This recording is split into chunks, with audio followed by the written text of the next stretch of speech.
We have a wonderful keynote speaker today. Let me just share with you that Bonnie is the founder of Pique Ventures, an impact investment and management company, and Pique Fund, an angel fund focusing on leadership diversity and women-led ventures. She has made and financed over $1 billion in alternative investments in Europe and North America.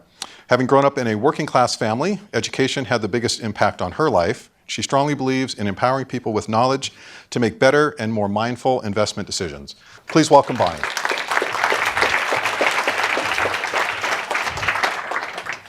I am an angel investor, and my adventures in angel investing began about 10 years ago. And over the course of the past 10 years, I've come to realize that angel investing is a marathon, and that smart angels don't sprint. Smart angels don't sprint during the relationship building process with founders. We take time to get to know the founders and their vision and the ventures that they're building. Smart angels don't sprint at the first sign of trouble. Instead, we roll up our sleeves and we do whatever we can to help them grow and succeed. I'm Bonnie Foley-Wong, and I'm the founder of Pique Ventures, an impact investment and management firm based in Vancouver, BC. I'm also the founding investor in an inclusive angel fund called Pique Fund, which focuses on women-led tech companies. I'm also the author of Integrated Investing, Impact Investing with Head, Heart, Body, and Soul, which I published last year. And last but not least, I'm the CFO of a company based in Gig Harbor, Washington, where we invested in and manage an operating business. Today I'm going to share some stories with you.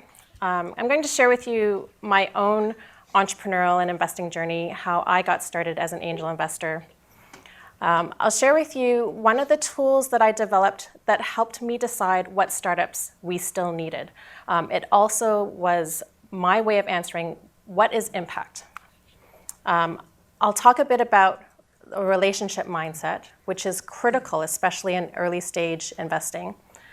And I'll share some of the stories about the founders that I've had the privilege of investing in and what that journey has been like. And lastly, I'll close with just a few words about the changing face of angel investing. So getting started. I didn't grow up in an entrepreneurial family. My parents were not entrepreneurs.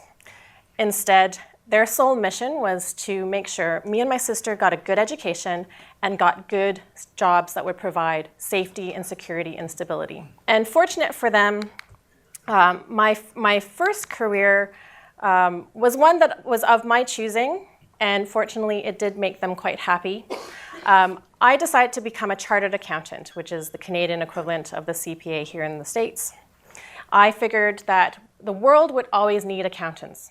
It was a nice, safe and secure, stable career, and that's what I set out to do initially. But after a few years with Deloitte, I got itchy feet. And I stuck up my hand and said, I want to go live and work in Europe and see what that is like, much to the chagrin of my parents. They could not comprehend why I would want to leave a safe, stable job and travel halfway around the world to an expensive city full of unknowns and uncertainty. But I did it because I was curious. I was curious what it would be like living and working in a different place, having grown up in my hometown. And it was life-changing. I moved to the UK in 1999, and moving to London was something that I thought other people did. But this would turn out to be a theme in my life, because even though I thought that, I still persisted and gave it a shot, because what was the worst that could happen? It was life-changing, working in one of the financial centers of the world. Exposed me to more transaction-based work and enabled me to be a corporate finance advisor and work in M&A for a couple years. I got itchy feet again. Rather than just advising entrepreneurs and business people and investors, I wanted to get closer to how investment decisions were made with capital. And I ended up becoming an investment banker. Again, something I thought other people did.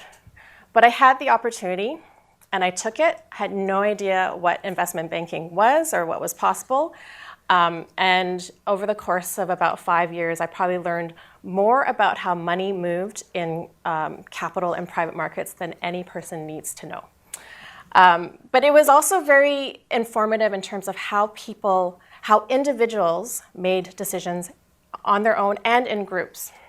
And it was very formative and probably, in a sense, catalyzed my love and obsession around decision-making with capital.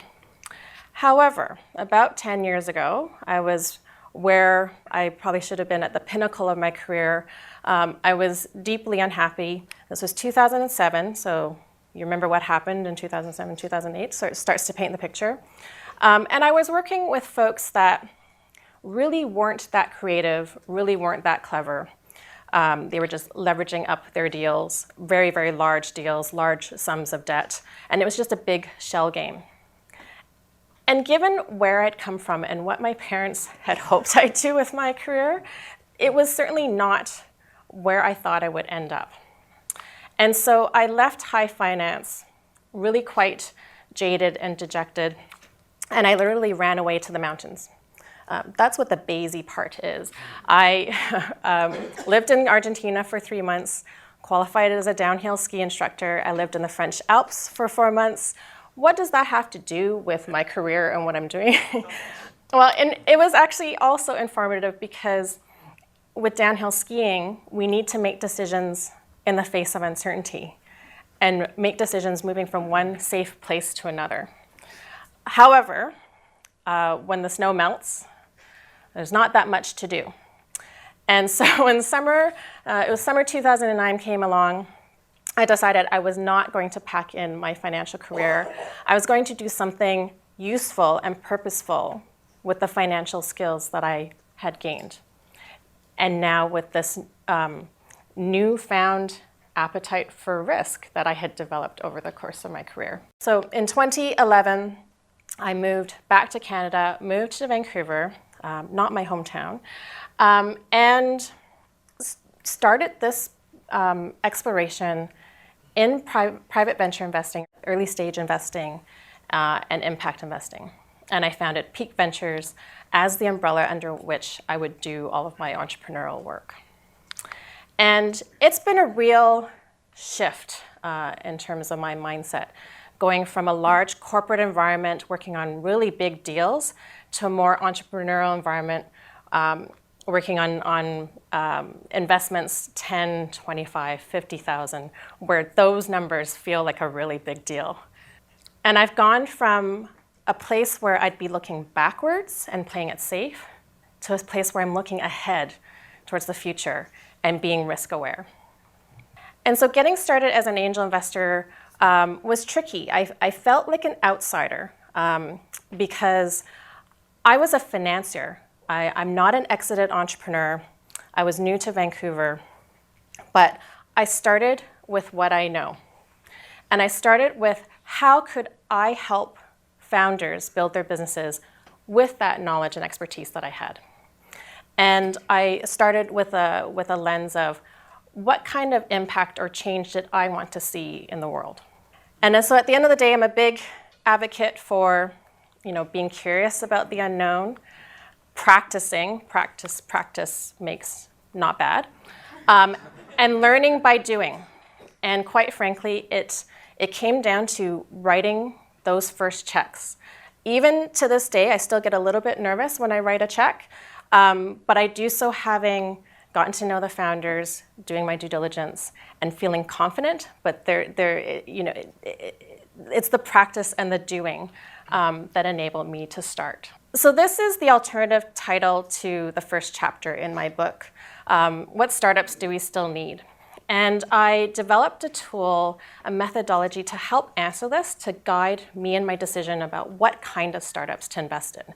It actually evolved from the early part of my transition into the space where people would ask me, what is the impact in impact investing? The overall lens that I have is I want to be investing in startups that help take care of the village. So what does that mean? So my philosophy is we all need access to certain essential resources so that we can survive, thrive, and be happy. And impact is an improvement in that access, essentially helping people survive, thrive, and be happier. And so I developed this model of access to essential resources where practically everything that we could need falls under one of these 6 categories. So when I'm looking at a venture, when I'm trying to consider, do we need the startup? It's whether or not that startup is helping to provide an access to one of these resources. The other part to the model is the type of access. And this was developed because the impact spectrum is broad.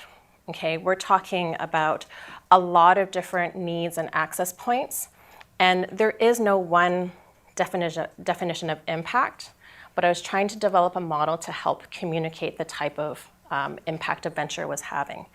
And so the top 3 and this one, so basic, efficient, choice, and convenience, implies that we are the beneficiary of that type of access to a resource. So in business model canvas speak, it's the customer segment that is either getting basic access, more efficient access, choice of access, or convenient access to some kind of resource. The bottom 2, supply chain and employment, is the left side of the business model canvas, as you will. So through that, the supplier side or partner side. Because when I'm looking at ventures, like some of the ventures that I've invested in are what I call plain vanilla. On the face of it, you can't tell if they're an impact business or not because they're providing some kind of efficient or convenient access to a resource. But then I look deeper into the business model, and I try to take a look at whether there's some kind of impact through the supply chain, like more ethical, sustainable supply chain, or employment. Is it more inclusive? Is it more diverse? And the idea behind this model is to help us as investors prevent investing in another juicero or invest in a better Uber, where drivers and employers and contractors actually get paid fairly, that it's not just about customers getting better service, that the partners and suppliers involved in making that business happen are actually treated more fairly. So why invest in the first place? There are plenty of reasons, but the ones that I like to focus on are things like leadership. We're all experienced in this room. How can we use our expertise and experience to help lift others up? It's connection. I don't invest on my own. I invest together with others through my fund. I have other co-investors. I get to meet amazing people all the time doing this, and the connections are incredible. And we want to be investing in innovation, not for innovation's sake, but because times are changing, and we do need to be investing things that help us deal with that change. And legacy. We're going to leave something behind at the end of the day, so let's leave the world a better place than how we found it. So the relationship mindset is so key. I always had a relationship mindset in all the work that I did, but I realized it's so important in angel investing because, and you've probably heard this before, there's not a lot to analyze. It's a lot about the people that are behind it. I have a motto of meeting people before you need to meet them. So even before I wrote my first check, I was out there meeting entrepreneurs. And thank goodness they were willing to take meetings from me, even though I wasn't yet investing. And I still do this to this day. So a lot of the ventures that I invest in, I've known them for at least a year, if not 2 or 3 years before I write that first check. That might seem a bit surprising, but I stick to it because in cases where I haven't done that, it's not gone so well. And so it gives me an opportunity to meet founders over time, to see if they do what they say they're going to do, and to also see whether or not we even want to work together. And it's part of my whole due diligence process. It's what I call experiential due diligence. There's nothing better than experiencing how a founder makes decisions in the face of uncertainty and experiencing how you're going to work together in that investor-founder relationship. And angel investing is active investing, in my opinion. It's not stock picking, because we make the biggest difference not just by writing the check, but actually rolling up our sleeves and helping in whatever way we can to help our founders grow and succeed. And it's wide-ranging. The ventures that I'm investing in are all at different stages. They experience similar but different challenges at different times.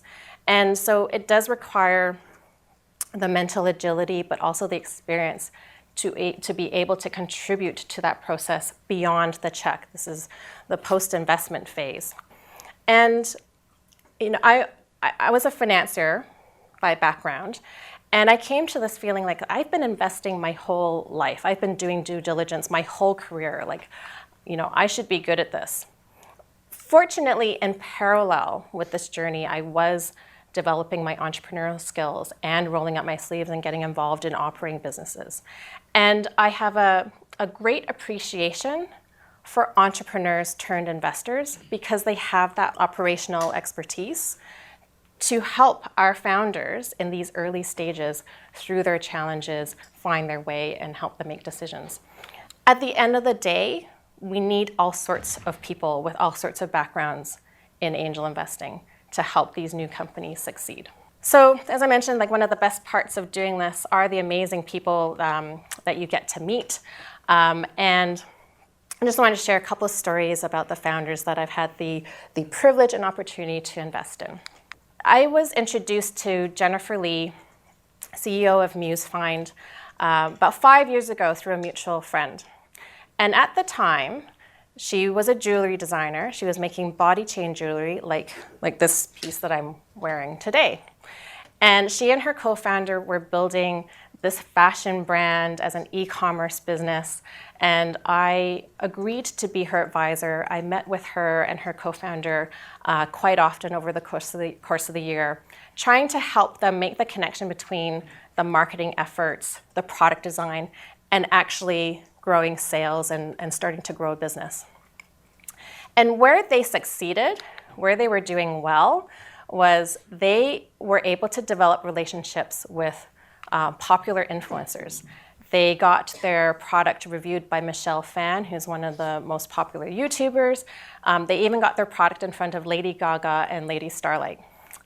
But what was happening was they were getting these spikes in their sales, but not actually being able to build a sustainable business.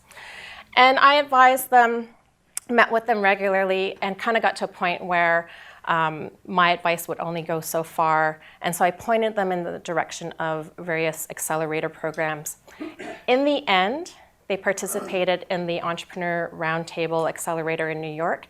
And it was there that they pivoted and realized that they knew how to connect with influencers to really generate a return on the marketing investment. And they decided to build the technology to automate that process.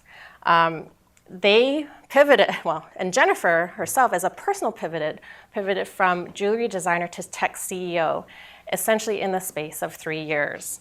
So the venture that evolved from all that was Muse Find, an influencer marketing technology company. And they are now generating 6 digits in revenues on their way to 7 digits. They've grown their team from 3 co-founders to just under 20 people. And my relationship with them evolved. It went from advisor for equity, to me writing a check personally last year, and then to me recommending that Pique Fund also invest. And so we invested in the spring of this year as well. I continued to meet them regularly.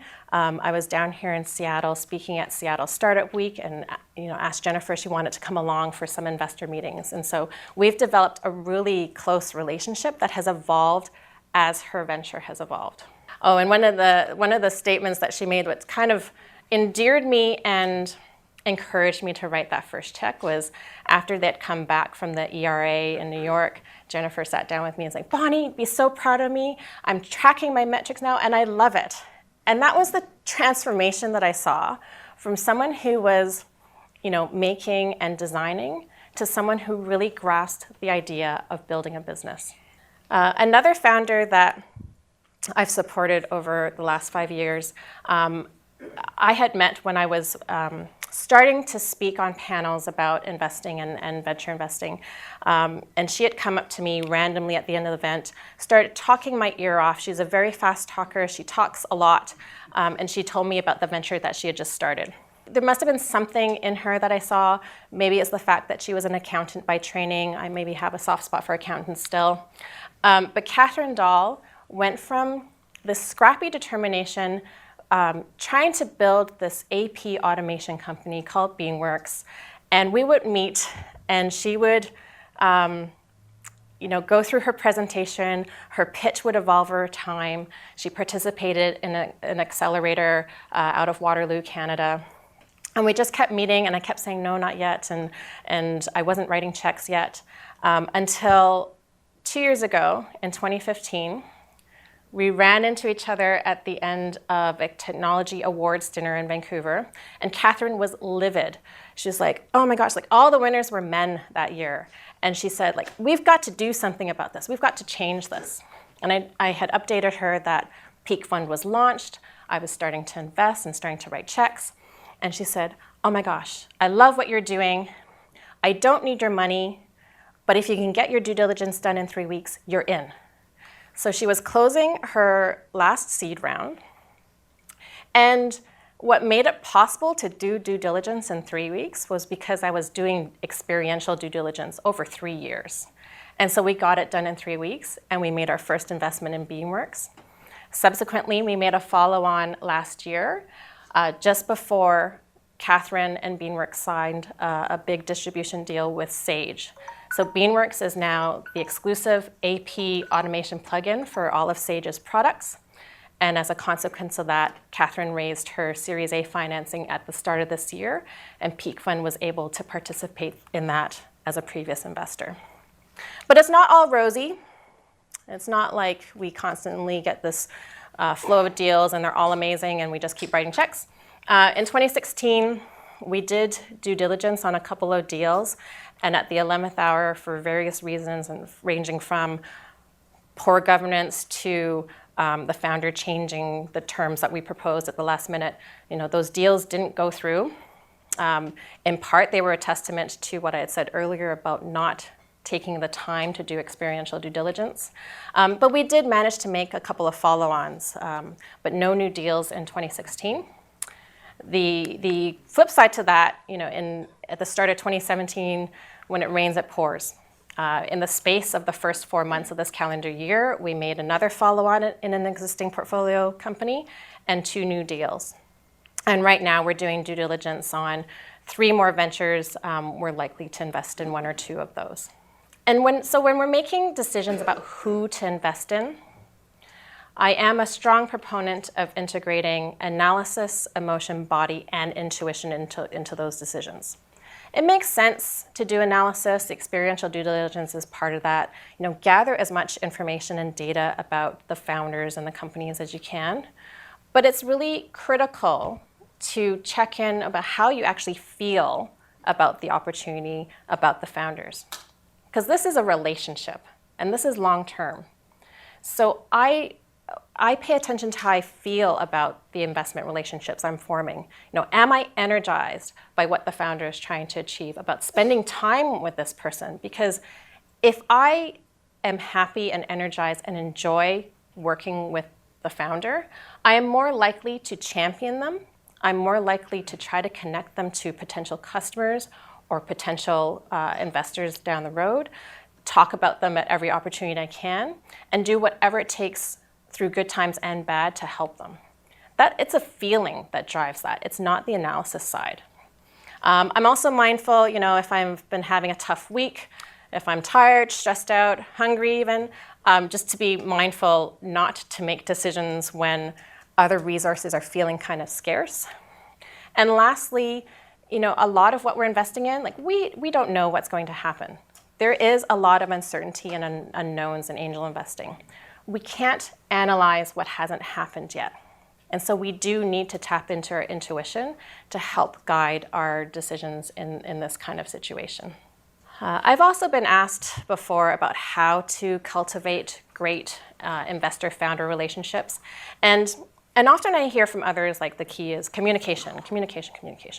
But it's not as simple as that, because there's some other key stepping stones to get us to a place where there's good communication.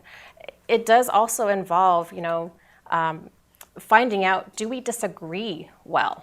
I try to be really aware of how I'm feeling, what are my limitations? I can't help everyone. I don't necessarily have the skill set for every type of venture, so self-awareness is key too.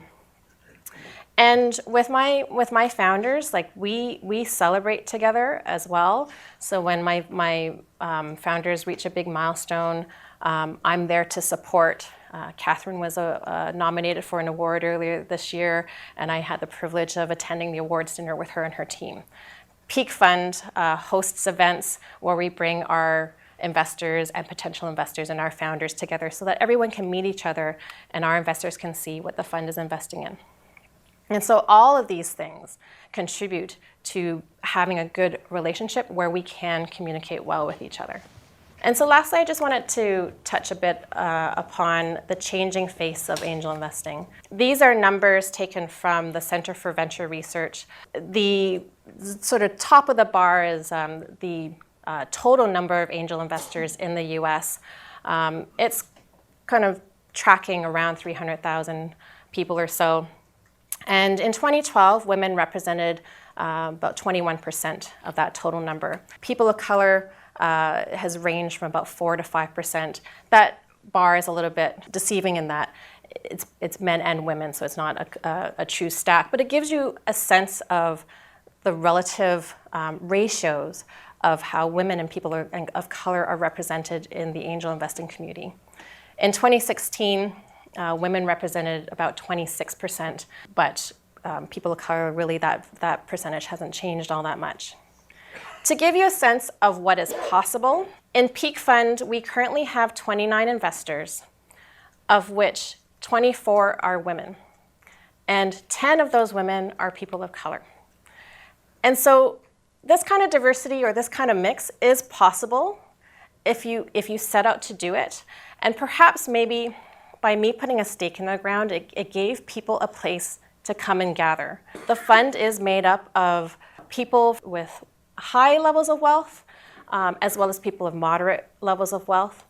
But I really aimed to create a place where a more diverse group of people could come together and invest, because I mentioned earlier, we need folks with different types of expertise, different backgrounds, different perspectives, with a different lens around what kind of problems we want to be solving and the types of leaders we want to be supporting. And we only have to look at natural ecosystems to see why diversity is important. Monocultures might grow bigger and faster, but they are rife with disease and challenges. And we've seen that in business. Diverse ecosystems thrive.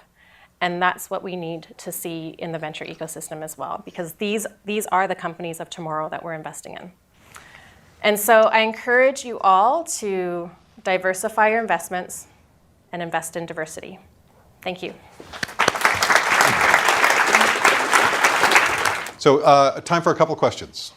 In your graph, there was a big jump in people of color and women in 2014.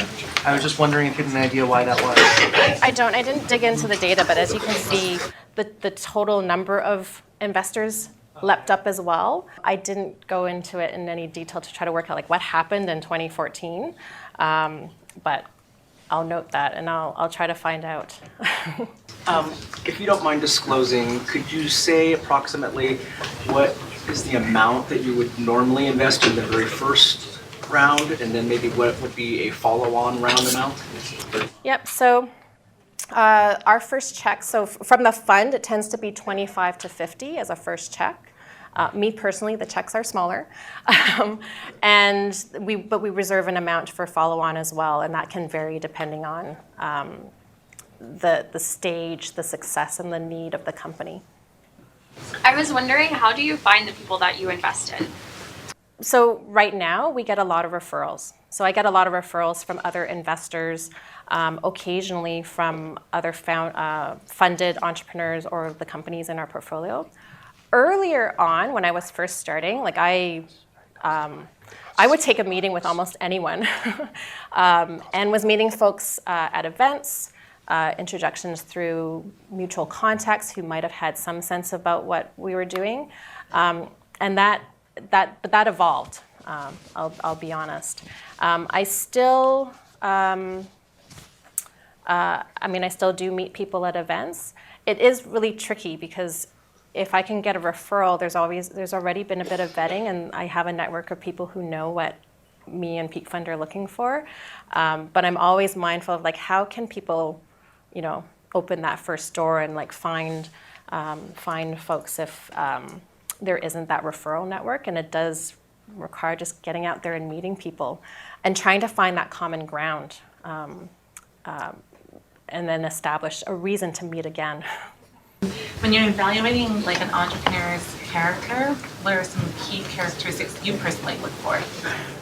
That one's really hard because when you take a look at who we've invested in, they're all quite different. If you look across the board, like a lot of our founders are quite different, like the backgrounds are quite different. Jennifer is a designer by training, but what was necessary for us to invest in is that she needed to have that desire to build a business.